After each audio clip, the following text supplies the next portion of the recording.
بسم اللہ الرحمن الرحیم۔ حاجت روائی کے لیے جمعہ کی رات پڑھیں۔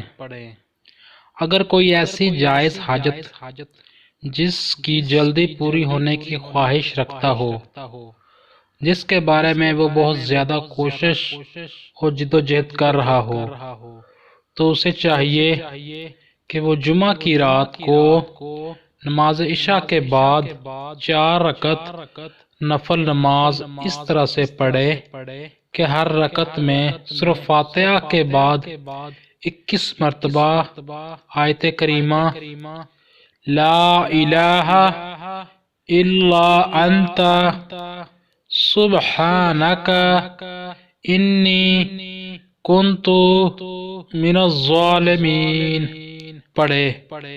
نماز سے فارغ ہونے کے بعد 111 مرتبہ یہ آیت کریمہ نہایت توجہ یکسوئی کے ساتھ پڑھے، پھر اس 21 مرتبہ درود پاک پڑھے اور اللہ تعالیٰ سے عاجزی و انکساری کے ساتھ دعا مانگے۔ بفضل تعالیٰ بہت جلد اس کی حاجت پوری ہو جائے گی۔